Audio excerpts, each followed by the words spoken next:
ಕನ್ನೆ ಪ್ರಾಯದ ದೂರೆ ಮೋಹನ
ಮಗು ತಡೆಯುವುದಕ್ಕಾಗುವುದಿಲ್ಲ.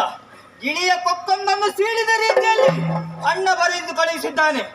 ಬೇಕಾದ್ದು ಮದುವೆ. ಓ ಕನ್ನೆ, ಏನು ಮದುವೆ ಬೇಕು ಅಂತ ಅಲ್ಲಿ ನಿಂತ್ರೆ ಆಗ್ತದ? ಬಾರಿ ಬಾರಿ ಬಾರಿ ಬಾರಿ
ನನಗಿಂತಹ ಶಿಕ್ಷೆಯನ್ನು ವಿಧಿಸಿಕೊಟ್ಟೆ ಎಲ್ಲ ನಿನಗೆ ತಕ್ಕನಾದಂತಹ ಶಾಸ್ತಿ ಮಾಡ್ತೇನೆ.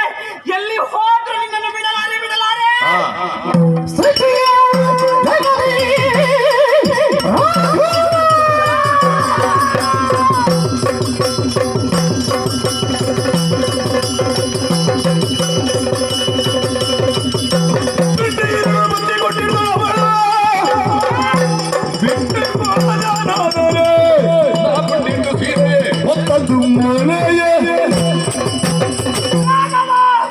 ಮದುವೆಯಾಗಬೇಕೆನ್ನುವಾಗಿ ಕೇಳಿಕೊಂಡಾಗ ಮದುವೆಯಾಗದೆ ಹೋದೆ.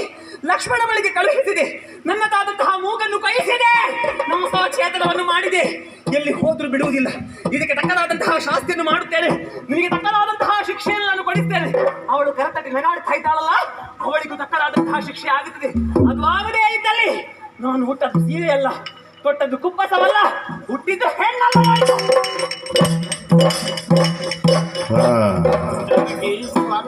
ಗಮನಿಸಿದೆಯಲ್ಲ ನೀನು? ಸ್ವರೂಪದ ಒಳಗೊಂದು ಇಂತಹ ವಿರೂಪ ಉಂಟು ಎನ್ನುವ ಹಾಗೆ ನಾವು ಯೋಚಿಸಿಯೇ ಇರಲಿಲ್ಲ. ಅವಳು ಮಾರುವೇಷವನ್ನಂತೂ ನಮ್ಮ ಕಣ್ಣ ಮುಂಭಾಗದಲ್ಲಿ ಕಂಗೊಳಿಸಿದಂತಹ ಕಾಲದಲ್ಲೇ ನಾ ಚೆನ್ನಾಗಿ ಅರ್ಥ ಮಾಡಿಕೊಂಡೆ. ಇದೊಂದು ಮಾಯೆ ಎನ್ನುವ ಹಾಗೆ. ಈ ಮಾಯೆಯನ್ನು ಭೇದಿಸುವುದಾದರೂ ಹೇಗೆ? ಪುರುಷಾತಿಕ್ರಮಣಕ್ಕೆ ಸರಿಯಾದಂತಹ ಶಿಕ್ಷೆ ಯಾವುದು ಎನ್ನುವ ಹಾಗೆ ತೀರ್ಮಾನಿಸುವುದಕ್ಕೆ ನಮಗೆ ಗುರುಗಳಿದ್ದಾರೆ. ವಸಿಷ್ಠ ವಿಶ್ವಾಮಿತ್ರರ ಕರಕಮಲ ಸಂಜಾತನಾಗಿ ಇಂತಹದ್ದೇ ನಿರ್ಧಾರ ತೆಗೆದುಕೊಳ್ಳಬೇಕು ಎನ್ನುವ ಹಾಗೆ ಅವರ ಸೂಚನೆಯಂತೆ ತಕ್ಕ ಶಾಸ್ತಿಯನ್ನು ನಾವು ಮಾಡಿದವಿದ್ದೇವೆ. ಶೂರ್ಪನಖೆಯ ಮಾನಭಂಗ ಅಲ್ಲ, ಮಾನ ಇದ್ರೆ ಅಲ್ವ ಭಂಗ ಆಗೋದು. ಶೂರ್ಪನಖ ನಾಸಾಚ್ಛೇದ. ನಿಜವಾಗಿ ನಮ್ಮೆಲ್ಲರಿಗೂ ಸೇರಬೇಕಾದಂತಹ ಈ ಸ್ಥಾನ, ಇದನ್ನು ತಮ್ಮ ಕಾರಸ್ಥಾನವನ್ನಾಗಿಸಿ ಜನಸ್ಥಾನ ಎನ್ನುವ ಹಾಗೆ ಹೆಸರಿರಿಸಿ ಅನ್ಯ ವರ್ಗದವರು ಆಕ್ರಮಿಸುತ್ತಾರೆ ಎಂದಾದ ಬಳಿಕ ಅದನ್ನು ಉಳಿಸಿಕೊಳ್ಳುವಲ್ಲಿ ಪಣ ತೊಡಬೇಕಾದದ್ದು ನಮಗೆ ಆದ್ಯ ಕರ್ತವ್ಯವೂ ಹೌದು. ಬ್ರಾಹ್ಮಣರ ಅಪೇಕ್ಷೆಯಂತೆ ಅವರ ಎಲ್ಲ ಇಚ್ಛೆಗಳನ್ನು ನಾನು ಪೂರ್ಣಗೊಳಿಸಿದವನಿದ್ದೇನೆ. ಪಿತೃವಾಕ್ಯ ಪರಿಪಾಲನೆಯು ವನಗಮನವು ಇವೆಲ್ಲವನ್ನು ನೆವನ ಮಾತ್ರ. ದುಷ್ಟ ಸಂಹಾರಕ್ಕೆ ಬೇಕಾಗಿ ನಾವು ಮುಂದಡಿ ಇಟ್ಟಿದ್ದೇವೆ ಎನ್ನುವುದಕ್ಕೆ ಇದೇ ಸಾಕ್ಷಿಯಲ್ವೇ. ಹಾಗಾಗಿ ಋಷಿ ಮುನಿಗಳೆಲ್ಲರೂ ಕೊಂಡಾಡುತ್ತಾ ಇದ್ದಾರೆ. ಆನಂದೋ ನಿಷ್ಪರಿಮಾಣ ಏಷಃ ರಾಮ. ಜಗತ್ತಿನ ಆನಂದವೇ ರಾಮ ಎನ್ನುವಂತಹ ನಾಮದಿಂದ ಕಾಣಿಸಿಕೊಂಡಿದೆ ಎನ್ನುವ ಹಾಗೆ. ಹಾಗಾಗಿ ದುರುಳರ ದಮನಕ್ಕೆ ಮುನ್ನುಡಿ ಬರೆದ ಹಾಗಾಯಿತು. ಜಗತ್ತಿಗೆ ಸುಖ, ಶಾಂತಿ, ನೆಮ್ಮದಿಯ ಬದುಕನ್ನು ಒದಗಿಸುವುದಕ್ಕೆ ನಾವು ಕಟಿಬದ್ಧರಾಗಿದ್ದೇವೆ ಎನ್ನುವುದನ್ನು ಸಾರಿದ ಹಾಗಾಯಿತು. ಪಂಚವಟಿ ಎನ್ನುವಂತಹ ಈ ಕ್ಷೇತ್ರದಲ್ಲಿ ಸುಶ್ರಾವ್ಯವಾದಂತಹ ಯೋಗ್ಯವಾದಂತಹ ಒಂದು ಕಥಾನಕವನ್ನು ನಾವು ಆಡಿ ಅಭಿನಯಿಸಿ ತೋರಿಸುವುದಕ್ಕೆ ಮಹದವಕಾಶವನ್ನು ಒದಗಿಸಿಕೊಂಡಂತಹ ಈ ಮನೆಯವರಿಗೆ ನಾವು ನಂಬಿಕೊಂಡು ಬಂದಿರುವಂತಹ ಶ್ರೀರಾಮದೇವರು, ಶ್ರೀ ಮಹಾಲಿಂಗೇಶ್ವರ ದೇವರು, ಮಾತೆ ದುರ್ಗಾ ಪರಮೇಶ್ವರಿ ಆಯುಷ್ಯ ಆರೋಗ್ಯ ಭಾಗ್ಯವನ್ನಿತ್ತು ಕಾಪಾಡಲೆನ್ನುವ ಹಾಗೆ ಪ್ರಾರ್ಥಿಸುತ್ತಾ ಮಂಗಳ ಗೀತೆಯನ್ನು ಹಾಡುವರೇ. ಅಪ್ಪಣೆಯನ್ನು ಬೇಡ.